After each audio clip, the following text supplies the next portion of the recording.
want to know why our generations are the way they are. And then Doria's like, okay, but you have to talk about media because it's marketing. And I'm like, okay, fine. Like, I'll get some media stuff in there as well. But what I was really interested in is it's like, why? Why are the generations the way that they are?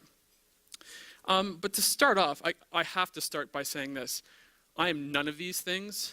So a lot of this research that I did as a part of this is something that we do as strategists within agencies, is really kind of evaluate the whole. So we take a look at trends across different geographies, across different ages, and start to figure out kind of what are the causalities, or what are the reasons why things are the way that they are. So I kind of really begs the question. This is like, kind of, who am I? But I would turn around and say to you, I'm like, who are you? You know, who are you? But the question really is who are we? And why are we this way? So come to this question. I'm Sasha, if you haven't met me already, and I work with Aegis Media, so that's my sales plug for the day, so we don't have to worry about that. But really answering this question is pretty challenging, actually, when you start to think about it. And there's a lot of theory and psychological approaches in which to try to define and answer that question. So I'm going to use a framework now to try to help solve for that. And again, it's not robust. It's not meant to say that this is my theory. This is just a way in which you're thinking about this question. So when we think about self, we think about kind of three key elements of it. So the physical, the psychological, and the social, right? So the physical, self, I am physical, I move. The psychological, everything that goes inside my brain goes on inside my brain, whether that's the emotional or the rational. And then also the social, so how do I behave and exhibit myself with all of you? So those all are core components in terms of identifying self. So when we start to think about kind of what are the key influences on self, we think about things like our attitudes, our habits, our beliefs, and our ideas. So these are the things in which that we use that influence our physical, psychological, and social. And again, this is just a framework in which to try to help solve for this question. So what we're really interested in terms of like understanding generations is these four things. How are these formed? How are our attitudes, habits, beliefs, and ideas formed? And it goes kind of back to this age-old debate, which is the nature versus nurture. Did my mic go off? Can you still hear me? Okay, you can. Cool. Nature versus nurture. Is everybody familiar with this construct? Is anybody not familiar? Just wave. Okay. So nature versus nurture is pretty much what have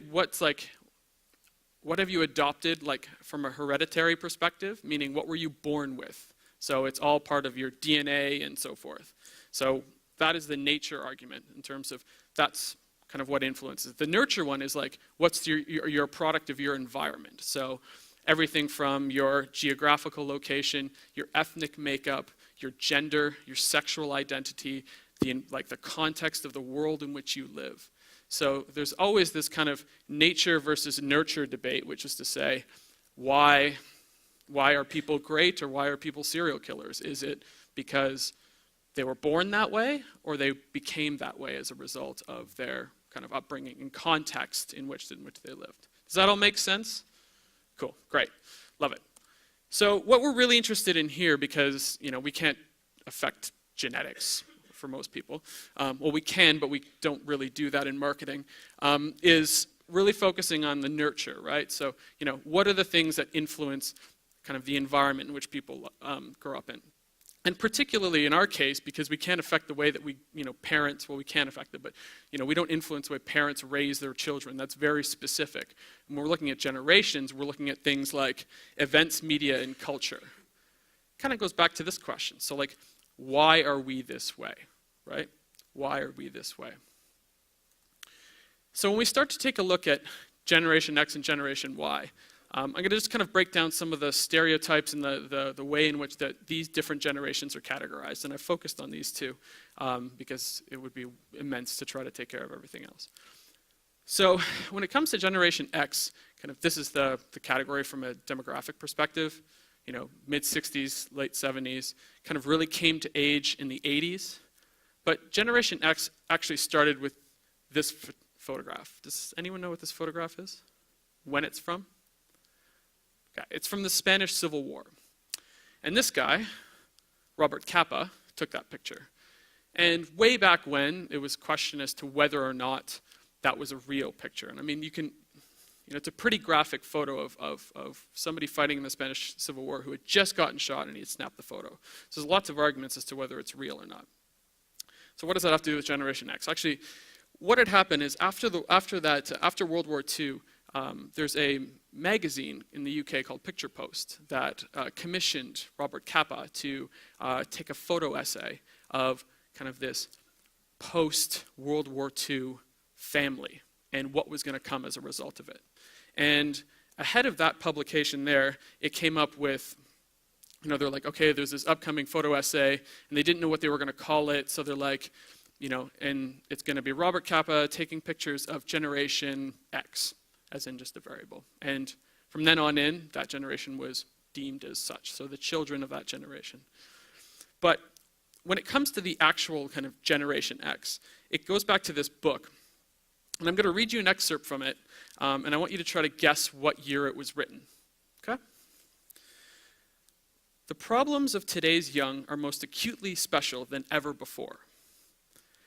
Thanks to post-war developments in mass communications alone, these problems have become more concentrated, are more universally shared, and more rapidly absorbed. Things, people, ideas get used up more quickly, yet are cast aside with the same old primal ruthlessness. This is one of the problems the young must face and conquer, the problem of social and scientific acceleration at the expense of biological time. So in essence, what he's trying to say here is that people are going to struggle to develop their own identities because technology and scientific progress was going to outpace them. What year do you think this book was written? Can I get a guess? Give me a decade. 70s? Any other guesses? 50s? The exact year is 1964. Which, given today's context, is crazy, right? When we think about technology. So this is what usually Generation X gets categorized as, right? So a bunch of slackers, non-committals, they're cynical, frustrated, overeducated, they're pacifists, but they're independent, they're highly adaptable. They view life as more important than work and are largely innovative. This isn't my judgment, this is many, many others who have looked at Generation X and said, what are the kind of commonalities of that generation? Which is super interesting, right? You're like, how can a whole generation grow up like this? Well, we're going to go into something that's going to try to help understand that a little bit more. Gen Y, millennials, echo boomers, whatever you want to call them. Born in the after 80s, came to age in the mid-2000s. Actually started with us. We did it, we coined it. Well, not me. These guys did, in trying to figure out what happens after post-Generation X, right? You're like, so what are their characteristics? So looking at a lot of the Pew survey work that was done in the US, and again, I'm kind of surfing in between. You're going to see some stuff from global research, US research, Canadian research, just to get a bit of flavor. But this is kind of what their characteristics look like. This is what they're deemed as. So they're optimistic and confident. They're libertarian in their views, so they think that everybody should have their own path. They're self-expressive, culturally liberal and accepting, and that's everything to do with sexuality and racial and gender. They're a lot more politically vocal. Lifestyle is a right. It's not just more important than work. They're digitally trained. They're communicative, but not social. This is kind of interesting. And again, this is a lot of the ways in which millennials and Gen Ys and Echo Boomers all cast themselves, right? They see themselves as communicative, but not overly social, even though we all think that they're narcissistic, right? And then they see this one as technology as a differentiator. So side by side, it kind of looks like that, right? You're like Gen X, Gen Y. Interesting. And it kind of goes back to this whole debate, right? So you're like, okay, so let's have a look at it. What I wanted to do was why is it like this? What are the things that shaped it? What's kind of the events, media, and culture piece in which that we're kind of have somewhat control or influence over has to do with it. But actually, it works a lot like this. It's not an equation. It's not linear. It's actually quite dependent, meaning things that happen, kind of the events that happen in the world feed culture, but they also feed media and the way that we interpret those events we consume through the media. So the media, culture, and events are all kind of reacting in a cyclical manner, and they're feeding off one another, right? Do you guys largely agree with that? I don't. I think so. To me, it makes sense. It just makes intuitive sense. So what I wanted to do was this. So I thought, okay, 2 boys, 2 generations, looking at 3 life stages. Hypothetically speaking, let's just go through the way that they grew up. Let's take a look at the kind of big events that happened in their lives across these very formative years, right? So like, if you look at a lot of the psychological literature, they say that these are the formative years in terms of determining really who we are. So high school, college, and our first jobs. There's an interesting statistics about something along the lines of, the music you like in your 20s is the music you like forever, which is scary. But, it's important to look through these things. So what I wanted to do was map these parallel journeys. So I'm going to introduce you to 2 babies. We got Baby Bill and Baby William. One is born in 1965, the other born in 1985. So to give you a little bit of context, in 1965, Baby Bill was born when the US troops first landed in Vietnam. Malcolm X had just been assassinated in February of that year, and the Russians had just gone into space. So Baby Bill is born into this world. Baby William, on the other hand, this is what was happening. So there's the TWA hijacking. God, I got my advertising mixed up with the hijacking. That's awful. So there was that hijacking. There was the Egypt Air hijacking and bombing, right? We found an ozone layer, a hole in the ozone layer above Antarctica in '85, which wasn't good. And then New Coke came around, quickly went away. But in terms of media, so like Doria's like, you gotta talk about media. These are marketers. They want to know this stuff. And I'm like, yeah, sure, I'll throw some stuff in there. So in Canada in 1965, you were within, 95% of the population was within reach of a television signal. So they didn't all have TVs, but they could get access to a signal if they had one. And NBC in the US first presented in color. So, a little bit about media, got it in there, right?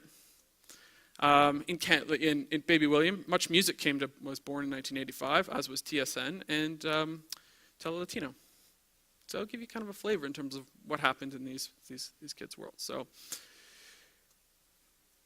15 years go by, and we enter the high school years.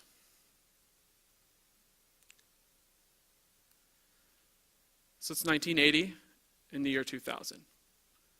Bill's 15 years old, William's 15 years old, both living in different generations. So let's kind of do the same sort of exercise since we're doing this.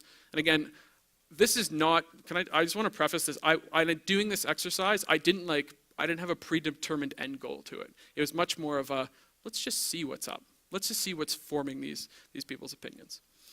So 1980, we had the 3 Mile Island nuclear issue off the coast of Pennsylvania in the US. There was the US-Iran-Contra affair, so the toppling of the dictator in Iran. We had the Iraq War, and Ronald Reagan was elected with George Bush.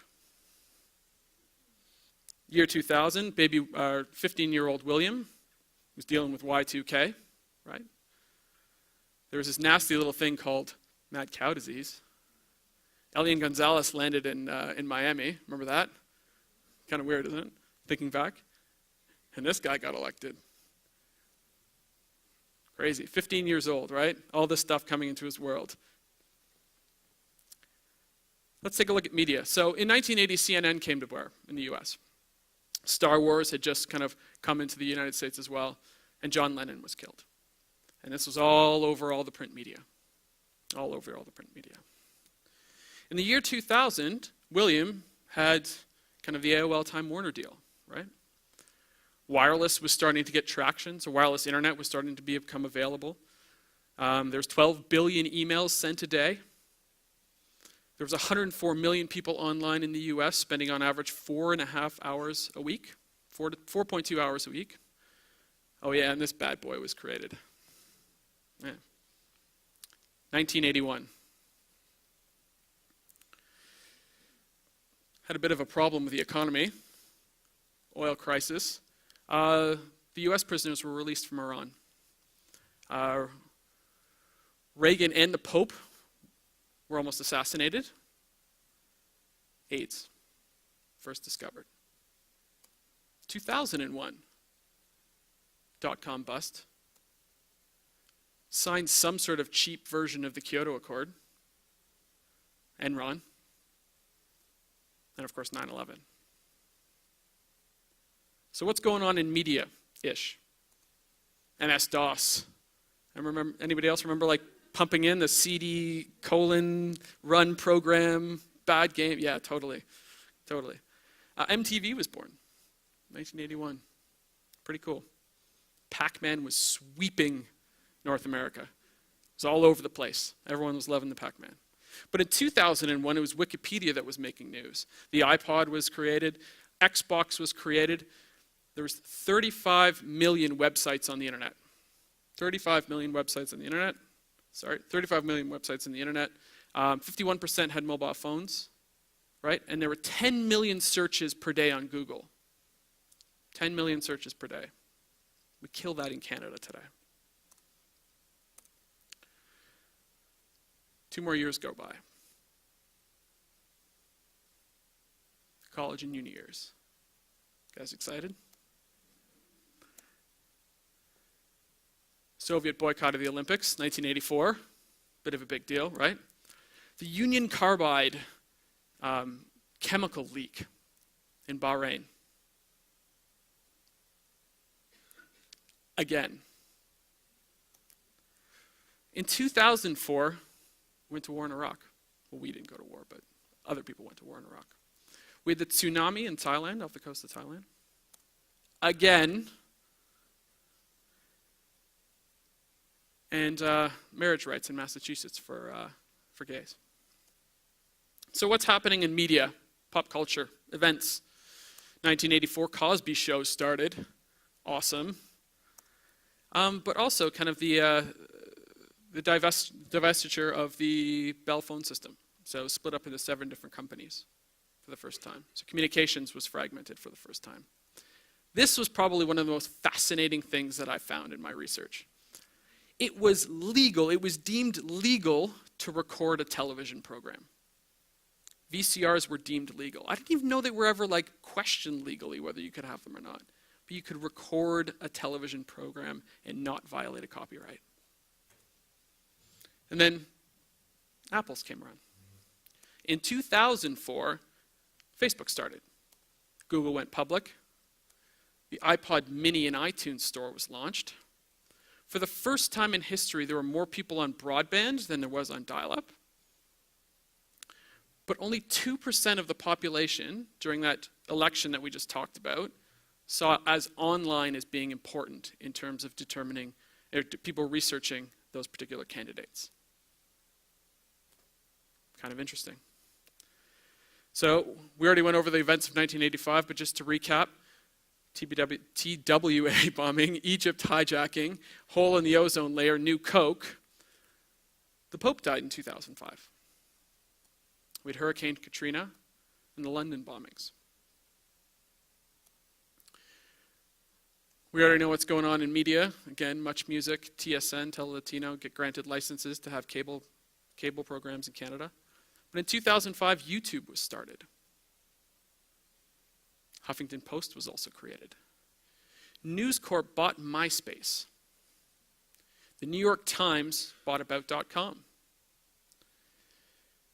33% of regular internet users were between 18 and 34, and they prefer to get their news online. So 33% of 18 to 34s preferred to get their news online. This is 2005.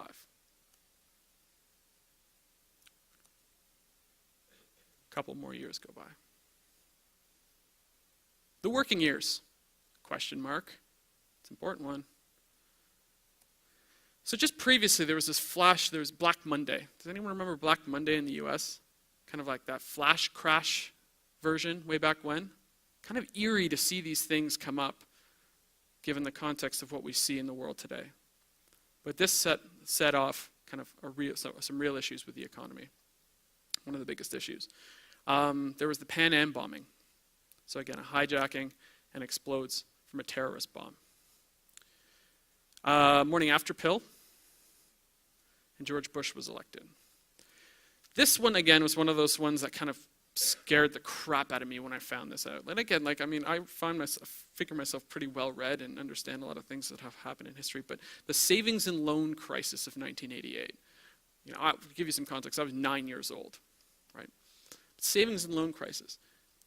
What was the problem there? What caused a lot of that? Predatory lending, packaging of mortgages that were being sold to investment banks. Are you fucking kidding me? I'm sorry. Are you kidding me? This happened in 1988. Pardon my language.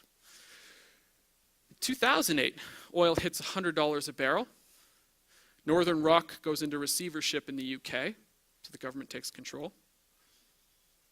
Auto bailout. Economy goes to crap. Right? 20 years earlier, and this guy gets elected. In 1988, what's happening in the world? Gretzky goes to LA, devastating me.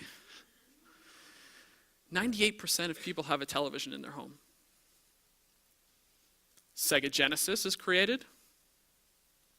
More CDs are sold than vinyl for the first time. And a critical piece of media theory comes out with Manufacturing Consent by Noam Chomsky. In 2008, YouTube was getting 5 billion hits per month, 3 years after it was created. Facebook had 132 million users. iPhone came around. Twitter had 100 million tweets per quarter. Hulu was created. And the internet, I'm sorry this is so blurry, where do you get most of your kind of national, international news? Internet overtakes television, 2008. 1989, Tiananmen Square. The nationalization of the banks in the US, following the savings and loan crisis. Right?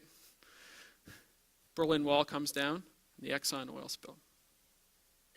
2009, there's the inauguration. The economy is in the toilet. Again, Bill and William, same age, 24, first job. This is what they're going into. This is the world they go into. China is quickly emerging as the global power in terms of control, given how much they own and how much they control. And swine flu. Finally, 1989, from a media perspective, the internet's created. Not created, it's just formalized in terms of kind of the World Wide Web. The term virtual reality is coined. That's pretty cool. Game Boy is invented, and the first mobile phone call is placed. In 2009, remember this deal that happened just 9 years earlier?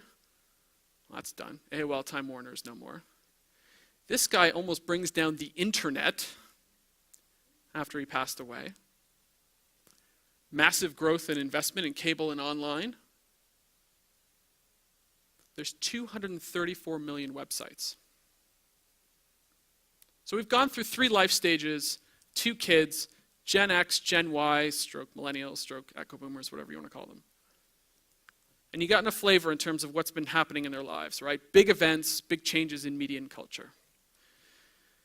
So then we start to take a look at these characteristics, right? And we're just kind of like, man, they're still so different, right? Maybe the nurture argument doesn't work. Maybe it's got nothing to do with who these people are.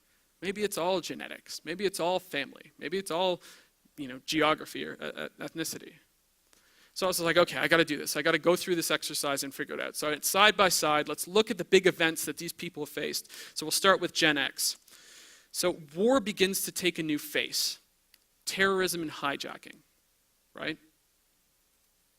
There's a collapse of a world superpower. Again, this is just the decades, what we call the formative years for Gen Xers. Collapse of a world superpower. There's a war in Iraq. There's global environmental threats. So the first detection of global warming, the ozone layer, issues with nuclear, and then issues with toxicity. Okay? There's a global disease threat with AIDS. There's natural disasters, so the San Francisco earthquake, which I didn't mention. There's El Nino, again, the ozone layer. Massive financial banking crisis. Oil pricing crisis. Okay. Got all that? And I swear to God I didn't plan this. Gen Y, war begins to take a new face. Terrorism and suicide bombings. Near collapse of a world superpower with the global banking crisis in the US. There's a war in Iraq. Global environmental threats, climate change, nuclear issues, which we've just seen quite a bit of, and issues with toxicity. Global disease threat, so we've got mad cow, swine, and bird flu. Natural disasters, not even including the earthquakes that we've just had this past decade. Again, that 2009 is where we stopped, 2010, 2011, still impacting Gen Ys and millennials as they come into the workforce. Katrina, the Thai tsunami. Global financial banking collapse. Oil pricing crisis. Middle East instability and increased demand.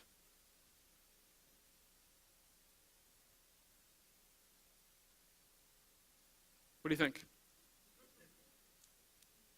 This shocked the hell out of me. I couldn't even believe it. I was just like, what? Why? I don't get it. I don't get it.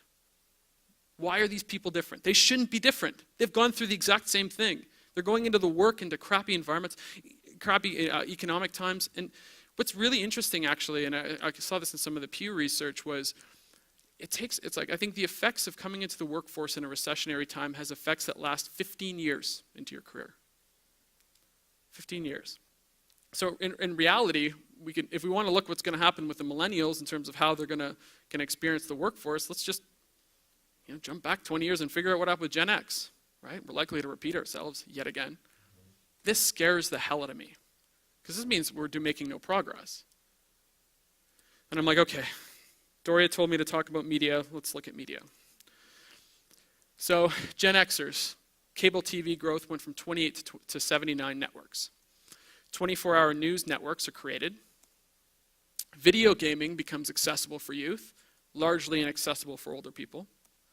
Desktop computing becomes utility, so it's kind of an efficiency play.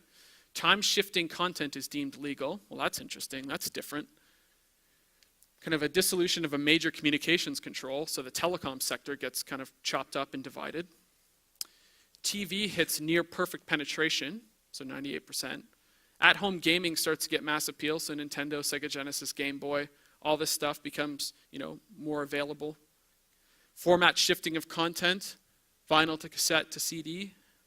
Media studies are kind of formally started, so like this whole notion of propaganda manifestos and understanding the influence of media. Interesting.